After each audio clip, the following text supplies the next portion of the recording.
This time on Falmouth in Focus, we'll look at a little shoring up of our shoreline. And then, stand back, Falmouth's getting festive. The sounds and colors of holiday happiness are coming your way on Falmouth in Focus, and it starts right now.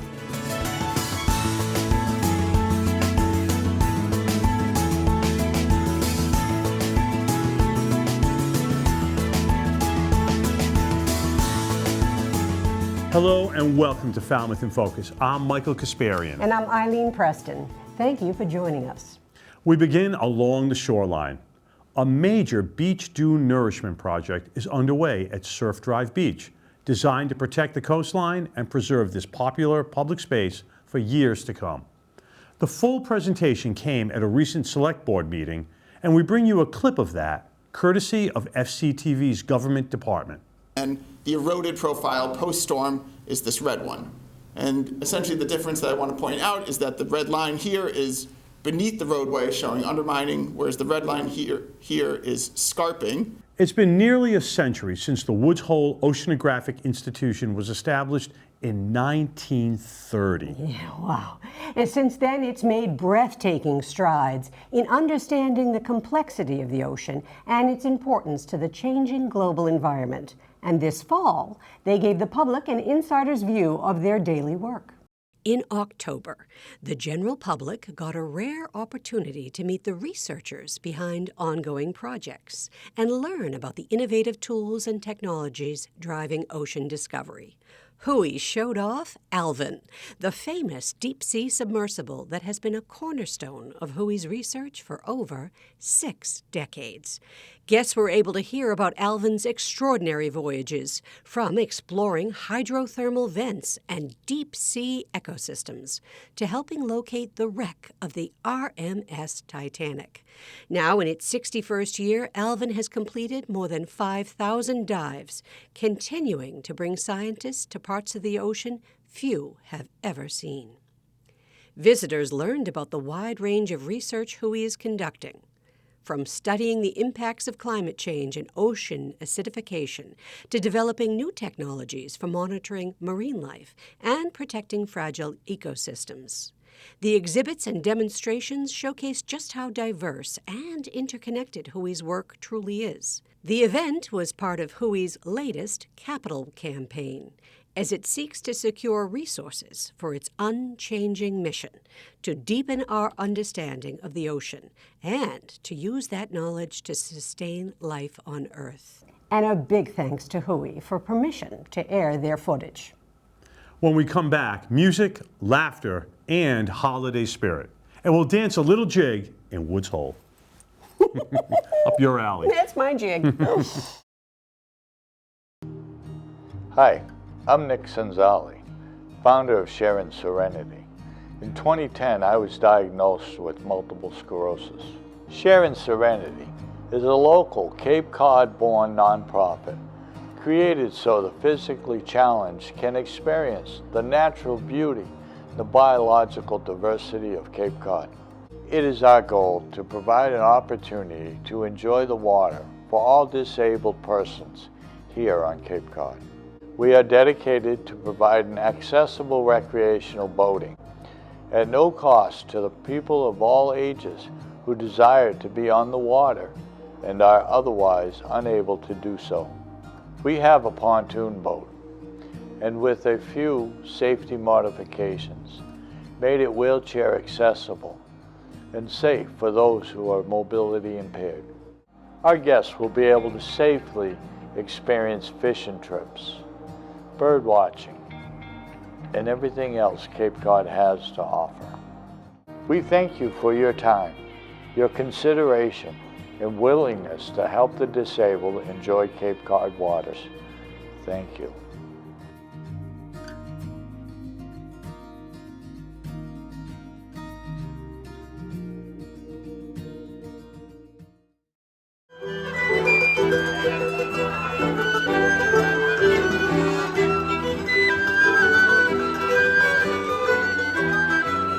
Hey, it's the festive season in Falmouth, and the Woods Hole Folk Orchestra did their part at the recent Renaissance Fair.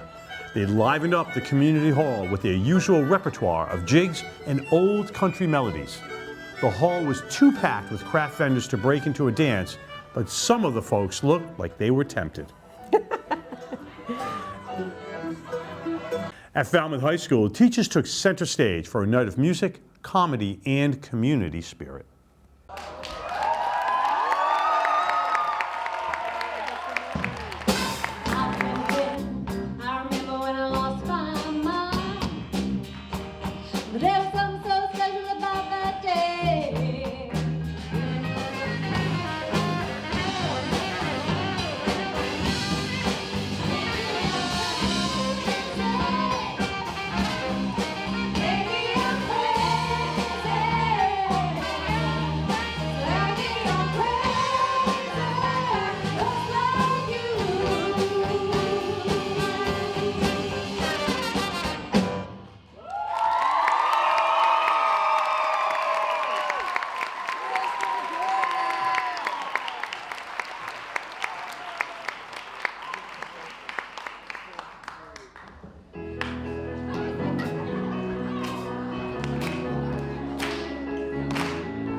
Nice to see the teachers really loosening up, isn't it? Absolutely. Yeah.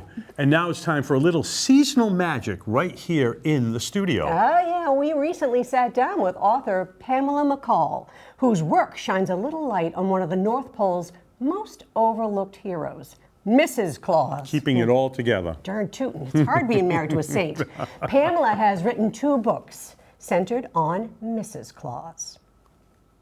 For me, working on Christmas is really working on American history and working on Twas It for Christmas, of course, but also all these wonderful illustrators and artists, but also a lot of authors who came to it, from Louisa May Alcott to, Mark Twain to Helen Keller. So Mrs. Claus comes around into America in 1849 in a fable story. She appears as Mrs. Claus, the title Mrs. Claus, in the Yale Literary Review in 1851. So you might be able to go and find Catherine Lee Bates's story Goody about Mrs. Claus from 1888 online. But if you started to look a little further for the other stories, you couldn't find them. So they were still, in first source. They weren't digitalized. But my second book, What Would Mrs. Claus Do, was a collaboration because I met Lindsay at one of these conventions. And I watched her for the whole time, and she stayed in character the entire convention. Not everybody did that, but she did. And I was really impressed with her. And so I thought I'd like to do something along the lines of this genre of what would Grace Kelly, what would Audrey Hepburn, what would Cleopatra, what would Dolly Parton, right? I was really thrilled that I picked the right genre for this book, right? That I think if you were going to say, what would so-and-so do? Well, the fact that Mrs. Claus represents the very best of all of us, right? Who better to ask than her? Really interesting project for me. And working on Mrs. Claus for as long as I have now, a couple of years, I think I can honestly say I'm a better person because she's just so kind and she's so wonderful around children that you sort of, sometimes I'll hear myself and I'll go, what would Mrs. Claus do? That was wonderful. I think it's very important to tell her story instead of his story, if you know what I mean. I think Mrs. Claus has been working very hard. I agree. She keeps the whole thing moving, right? Cleaning up all the crumbs, bossing around the elves, you betcha. Still ahead, holiday lights, historic halls, and festive traditions across Falmouth. Don't go anywhere.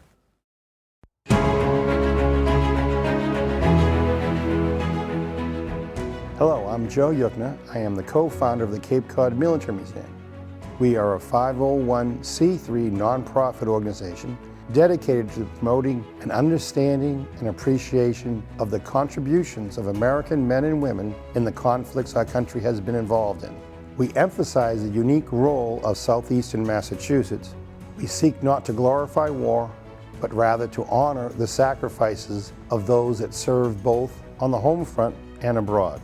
We hope for the day when all instruments of war are in museums. We seek to collect, preserve, and display military paraphernalia and develop a military research library and archive. Our mission is to educate the public through displays and lectures, build on our collection of military vehicles, and participate in military and civilian events. We do not yet have a building of our own, but we have helped various historical societies with their military displays. Learn more about us and please consider joining us as a volunteer. Our website address is capecodmilitarymuseum.org, and you can find us easily on Facebook under Cape Military Museum. You don't need to be a veteran. I'm not. You just need to be interested in military history. Thank you.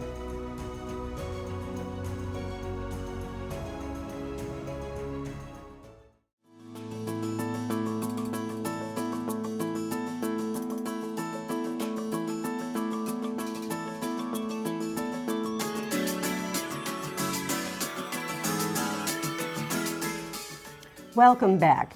The holiday season is in full swing, and Falmouth is glowing. Highfield Hall, up the hill, has transformed into a timeless winter wonderland as part of its annual holiday celebration. This year, the theme was The Shopkeeper's Noel, a charming nod to Victorian-era Christmas traditions. I have had the great pleasure of coordinating this project this year as we've prepared for holidays at Highfield. I've worked together with a group of people for probably, going back to April is when we began to conceptualize this year's theme and gather different supplies and materials and work with our community partners. I enjoy the design and creativity part of it, imagining how we can bring to life a scene from the past that resonates with people in both a nostalgic and sort of festive way, and bringing in people from our community who have collections in their own families, who have memories and ties to this community, and figuring out how we weave all of that together into some sort of cohesive end product for our holidays display.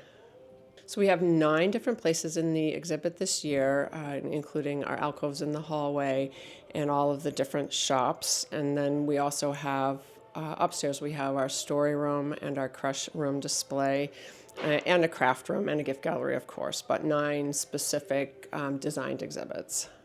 I enjoy watching people's reactions and what resonates for them.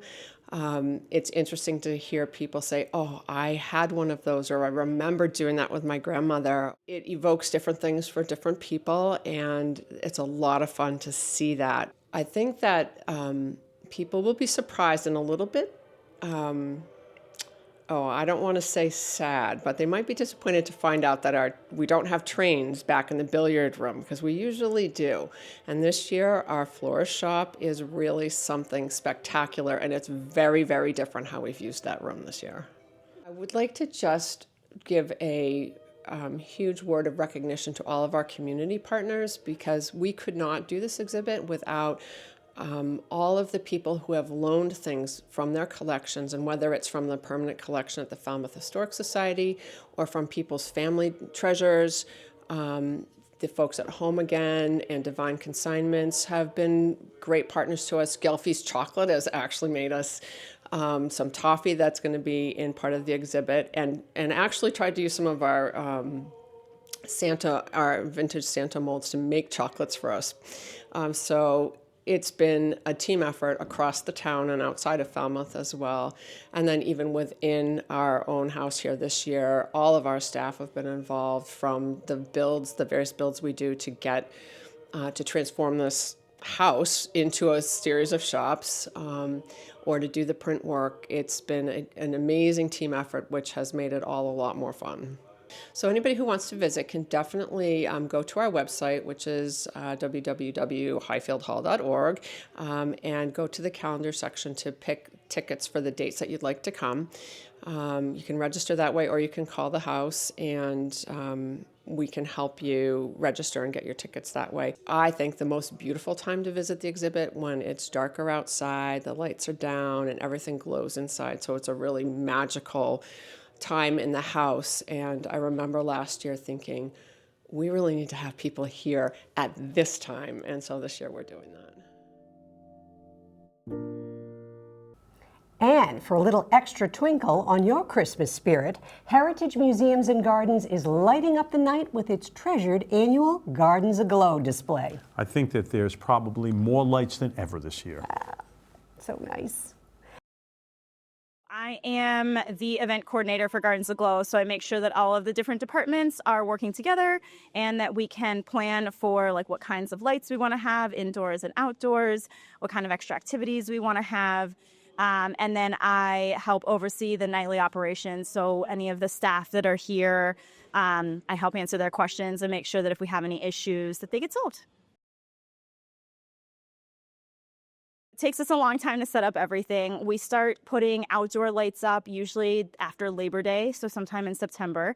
And then we start the indoor decorating usually the day after Halloween. It takes us until the day right before Thanksgiving usually to get everything up, and then we tweak everything for the Thanksgiving weekend.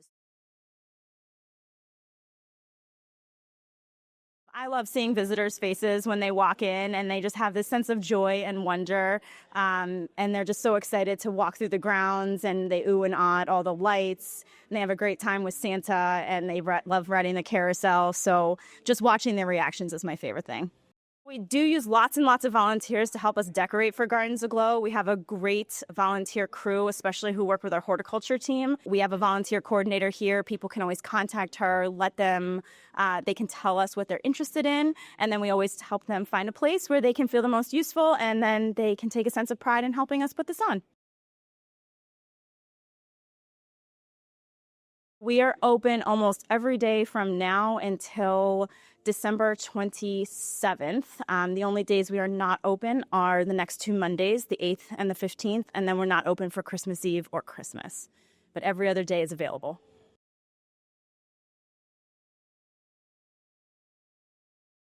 If you go to www.heritagemuseums.org and you can click on the slider that says Gardens Aglow, and you can learn all about all of our cool events that we have and any of the extra programs that we put on for Gardens Aglow.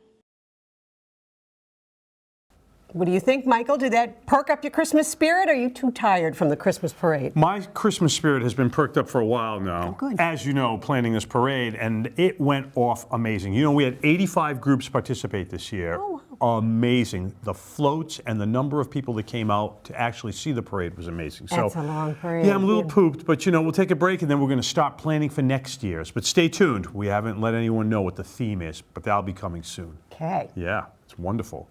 In fact, we're going to double down on the Christmas mood by closing the show with some sights and sounds from Holidays by the Sea and the annual Village Green Lighting.